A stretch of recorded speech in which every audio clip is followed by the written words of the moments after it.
Hôm nay mình sẽ hướng dẫn các bạn lắp ráp một chiếc máy khí tự chế.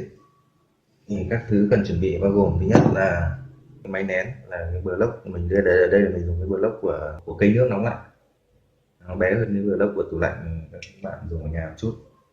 Và thứ hai là cái bình tích áp, bình chữa cháy CO2, bình này rất là dày các bạn, nó bé tí này nó nặng tầm 5 cân. Ban đầu nó màu đỏ, giờ mình sơn màu đen và tí cho nhìn nó khác cái bình chữa cháy rất nhiều. Tiếp theo là bộ dưa le và điều áp. Cái bộ này nó có tác dụng là các bạn đặt áp suất ban đầu nó bao nhiêu thì đến áp suất đó nó sẽ tự ngắt. Ví dụ ở đây mình các bạn đặt 83 chẳng hạn thì đến 83 nó sẽ tự ngắt. Ngoài ra thì nó có một cái van điều áp ở đây. Van điều áp này thì có tác dụng là cho cái áp đầu ra khi các bạn sử dụng các bạn có thể chỉnh nhỏ hơn hoặc bằng cái áp suất đầu vào. Ví dụ các bạn ở đây là 83 thì các bạn có thể chỉnh cái áp đầu ra này từ 0 đến 83 phù hợp với mục đích sử dụng. Thì cái bộ này là mình đặt mua ở trên AliExpress, giá của nó là chính xác là 14,99 đô, gọn tròn ra 15 đô, sau 2 tuần thì hàng về. Đấy. Ngoài ra thì một số cái vật tư linh phụ kiện van đầu nối bạn mua trên thị trường, cái này lát nữa mình sẽ thống kê vật tư ở cuối clip để các bạn tiện chuẩn bị. Ngoài ra thì chân máy thì các bạn ở đây mình làm 2x4 và dùng mua 4 bánh xe gắn vào. Ở đây bánh xe thực ra không phải mua, ở đây mình tận dụng bánh xe cũ. Đấy, gắn vào đây như này. Thì khi mà làm cái hộp này thì các bạn chỉ cần chú ý cho mình một số cái này. Đây thì mình đã làm trước sẵn rồi. Thứ nhất là cái khoảng cách hai cái thanh này nó phải hợp lý này, nó không quá hẹp để có thể lắp được chân của cái máy nén lên. Đây chân máy nén quá thì mình lắp đã sát ra mép rồi. Đấy. Ngoài ra thì nó lại không quá rộng để không bị lọt cái bình này xuống. Nếu mà bạn để rộng thang cái chân này nó thoải mái một chút thì lại không cẩn thận là sẽ lọt cái bình này, nó sẽ rất là dở. Một cái bình này các bạn nhớ là cái khoảng cách khe này làm sao mà bình tuy nó không lọt nhưng mà nó còn không được chạm vào thanh ngang. Nếu chạm thanh ngang này thì nó sẽ gây cập kênh bình này. Đấy. Nếu không chạm thì nó sẽ rất là vững. Bình dự kiến là mình sẽ không cần phải buộc cái gì để sức nặng của cái bình này nó tự nó sẽ ổn định này. Nếu các bạn cẩn thận thì có thể làm thêm một cái đai giữ ở đây. Đấy, tiếp theo là những khâu thi công chỉnh sửa để làm sao mà lắp được những cái này lại với nhau. Thì đầu tiên là cái bình cứu hỏa, và các bạn cần phải xử lý mấy điểm. Điểm thứ nhất là cái rốn van, rốn van xả đáy. Ở đây thì mình mang ra quán tiện khoan ra một cái lỗ ở đây, sau đó người ta tiện con đi cu lắp vừa cái van 14 này, người ta hoàn đây cho mình, sau đó để mình lắp vào đây. Nếu mà trường hợp mà ở chỗ các bạn là họ có cái mũi taro mà nó vừa cái gen của cái van 14 này, van 1/4 ấy, thì các bạn bảo người ta taro cho vào lắp thì nó đẹp hơn. Đấy. Tiếp theo là đến cái van xả của cái bình. Thì các bạn biết là nguyên lý của nó là khi mà các bạn bấm cái nút này xuống thì CO2 nó sẽ thoát ra đây, và khi nhả ra thì nó sẽ tự động đóng lại. Bây giờ cái việc của chúng ta là phải xử lý cái van này làm sao để nó thành cái van thường mở chứ không phải thường đóng nữa. Đầu tiên các bạn tháo cái van này từ bình ra nhé, sau đó thì các bạn xử lý cái van này. Đây thì mình vẫn chưa xử lý. Đây các bạn bỏ cái lò xo đi. Các bạn nhìn thấy đây là có cái gioăng này, các bạn lấy cái sắt bạn khía một đường đây này thì cái ti van này nó sẽ không làm kín nữa và nó sẽ biến cái van này thành van tự mở, tức là nó thông. Thì thế là chúng ta xử lý được.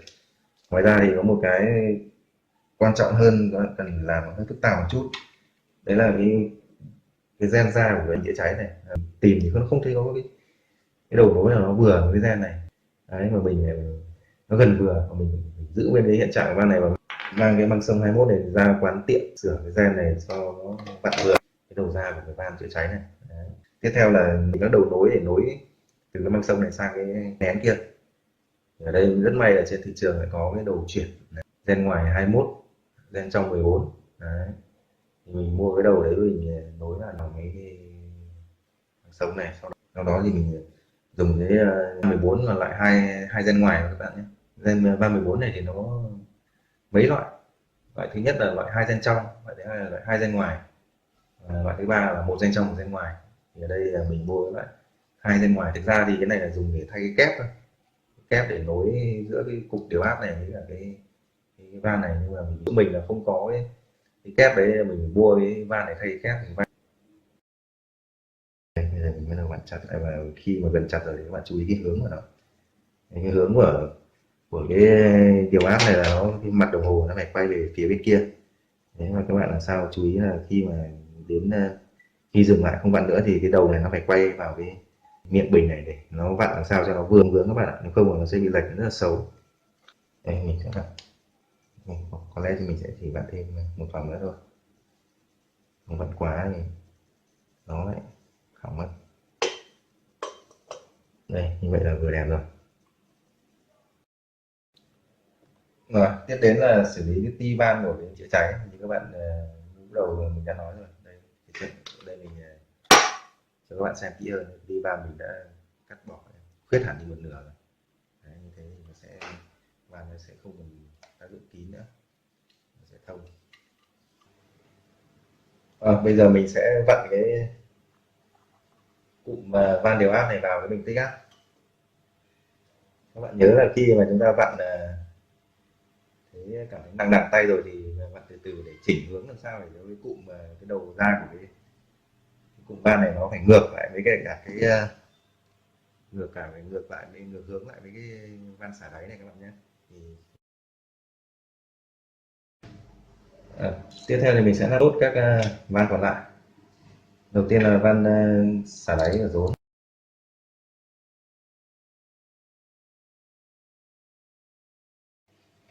Rồi, như vậy là đã xong phần cơ. Đây phần cơ của mình còn thiếu một cái đầu nối nhanh nữa.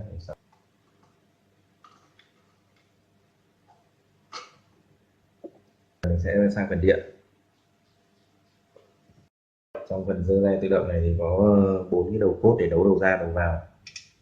Đấy, và ngoài ra thì có cái ốc để chỉnh áp suất đặt ở đây. Các bạn có thể chỉnh từ nhỏ cho đến 12 bar theo cái thông số của đồng hồ này.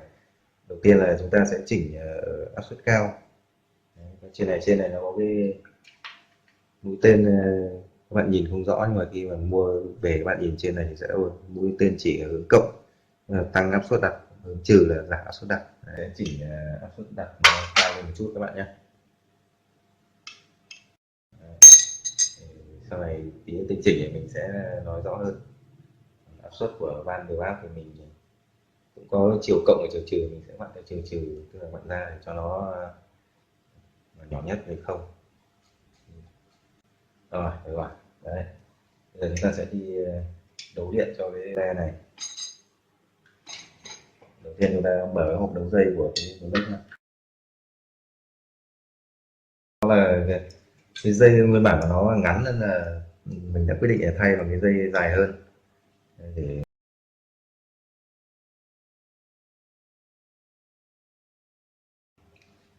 kiểm tóc tốt bóc nó ra. Thì này mình cũng đặt mua trên AliExpress các bạn. Mình mua tính ra khoảng 200.000 tiền Việt, rẻ hơn so với Việt Nam 50.000.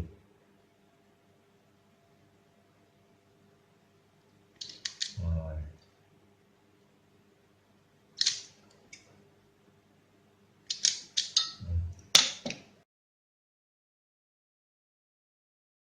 Theo mình sẽ đấu đầu vào cho cái phần điện này, phải tuốt đầu cốt. Kỳ này tuốt hay phết các bạn. Kỳ này đợt mình đặt thì hơi lâu, hình như là 1,5 tháng mới về. Khi cái bộ dơ le thì mình đặt nửa tháng đã thấy có rồi. Đặt AliExpress thì nhiều khi nó củ chuối lắm, lúc thì về rất nhanh, lúc thì mãi chả thấy về. Như vậy là mọi khâu lắp đặt về cơ và điện cũng tất cả đều đã xong. Bây giờ mình sẽ chạy thử và căn chỉnh máy luôn cho các bạn xem nhé. Cắm điện này.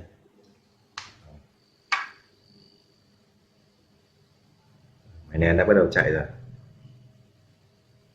Các bạn nhìn chỗ này nhé. Các bạn để ý là lúc đầu mình nói về cái bẫy dầu ấy, thì đây chính là cái tác dụng của nó này.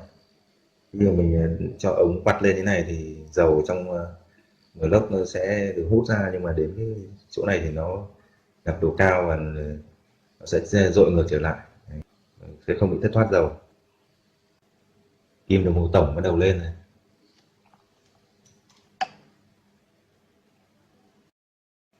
Mình dự kiến sẽ để cái máy này đến lên đến 63 thì mình sẽ dừng lại để căn chỉnh cho bạn xem. Trong lúc chờ đợi thì mình đi lấy cái đồng hồ đo thử dòng này nó bao nhiêu nhé.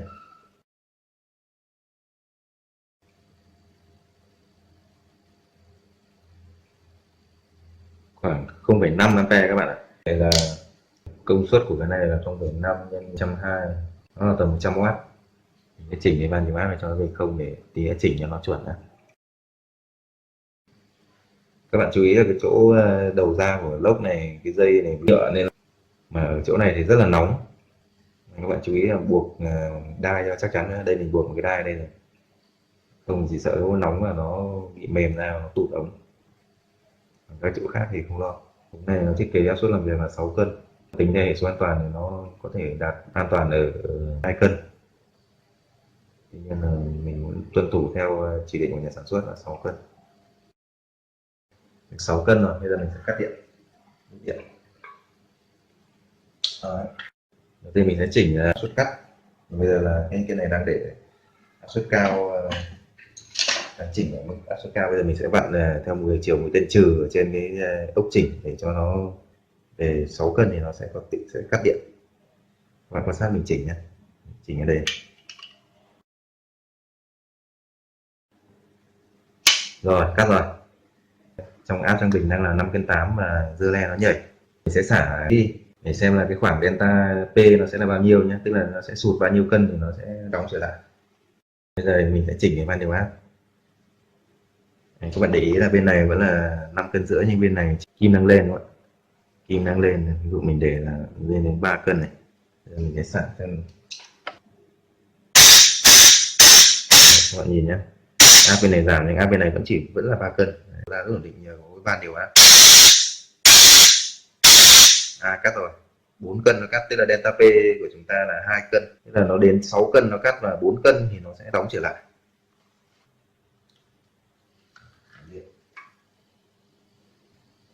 Chúng ta chờ đợi. Rồi, đúng 6 cân. Đấy, như vậy là xong cái nắp vào hộp và điều khiển rồi. Thì các bạn chú ý là trên cái nắp hộp này nó có một cái nút đỏ để là gọi là nút dừng khẩn cấp. Khi mà bình thường mà máy đang chạy thì các bạn ấn xuống là máy dừng, nhổ lên thì máy chạy. Trong trường hợp là sự cố mà dưa le nó không cắt, không rút điện thì có thể bấm vào đây, máy sẽ dừng. Bây giờ sẽ thống kê tư để làm ra cái máy này nhé. Ngoài những bộ phận chính là máy nén này, bình tích áp này, bộ dưa le và van điều áp này, như ban đầu mình đã giới thiệu từ ban đầu rồi, thì ngoài ra chúng ta sẽ cần phải mua thêm một số linh phụ kiện sau. Thứ nhất là một cái van xả đáy này, bạn có thể mua loại một gen ngoài một gen trong, miễn là có một gen ngoài. Tiếp theo là van đầu ra này, thì bạn cũng phải mua một cái loại van mà tối thiểu là có một gen ngoài để lắp vào cái bộ van điều áp. Còn tiếp theo là một cái van hai gen ngoài để dùng để thay cho cái kép để nối giữa bình tích áp và cái bộ điều áp này. Và một cái van nữa là nút ở đây, mình có thể dùng làm đầu ra khí nhưng cũng có thể dùng làm nút. Thường ở đây mình bé, mình có một đầu ra đây thì mình dùng cái van để thay cho cái nút. Đấy, vì là trên cái bộ van điều áp này nó thừa ra một cái lỗ này. Đấy, thì mình phải bịt nó lại. Thế là tổng cộng là chúng ta sẽ phải mua 1, 2, 3, 4 cái van 14. Đấy.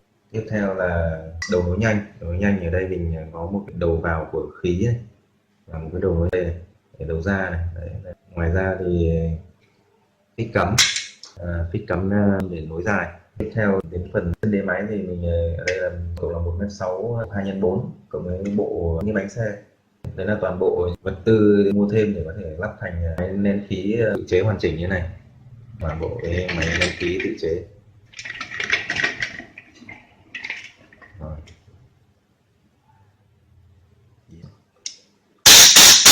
Đấy, rất mạnh. Số linh phụ kiện này có những linh phụ kiện là mình thấy mua ở Việt Nam không có, mình không mua được, không biết các bạn tìm ở đâu có không. Thì ví dụ như cái bộ dưa le và ban điều áp này thì mình phải đặt mua trên AliExpress này. Đấy, thì bạn nào mà có tài khoản debit thì có thể mua được, như mình dùng là thẻ Master Debit. Đấy, mình đặt mua thì sau 15 ngày thì có. Bạn nào mà không mua được thì có thể nhờ mình cũng được, không sao cả. Ngân hàng của mình nó tính phí nên là tỷ giá đô nó tương đối cao so với bình thường. Ví dụ như các bạn này mình mua thì mình vẫn mua cho các bạn với giá là 14 đô 99, tức là 15 đô, nhưng mà các bạn chuyển khoản cho mình tiền Việt Nam tương đương với tỷ giá đô là 25. Mua trên AliExpress rất là hay là ví dụ như mình lấy địa chỉ người nhận là các bạn thì hàng sẽ về tận nơi và đến viện đến nhà các bạn, thì mình cũng không phải nhận hộ nữa. Đấy, tức là các bạn chỉ cần chuyển khoản cho mình đặt hàng, mình đưa cho các bạn mã đơn hàng, các bạn có thể theo dõi được trên trang của AliExpress hàng đến đâu thì nó sẽ cập nhật đến đấy. Thông thường là 1 tháng, lâu thì là 1,5 tháng, còn nhanh thì là nửa tháng. Cái này rất là phập phù, nó phụ thuộc vào cái chuyến hàng ở bên đấy người ta gửi. Bạn nào có tài khoản debit thì có thể vào trực tiếp trang aliexpress.com để mua, còn nếu không thì nhờ mình mua cũng được, mình mua hộ thôi, chủ yếu là thỏa mãn đam mê. Thì các bạn biết là làm cái đồ chế này thì thực ra là cái kinh tế thì chưa chắc nó cao đâu, qua cái đấy của mình cộng vào tiền vật tư mình mua cũng xít 700.000, chưa kể là cái lốc với cả cái bình chữa cháy là mình tận dụng được đồ cũ. Nếu mà mua lại hai thứ đấy nữa thì nó phải lên đến ngót triệu. Mình nhấn mạnh lại là chủ yếu là thỏa mãn đam mê thôi, còn kinh tế thì có thể có hoặc không, tùy vào cái điều kiện cụ thể. Cảm ơn các bạn đã xem video, và các bạn thấy hay thì có thể share, đăng ký để xem nhiều video hơn nữa. Sắp tới mình sẽ ra một số cái video đồ chế mới, mong các bạn ủng hộ. Cảm ơn các bạn một lần nữa, xin chào.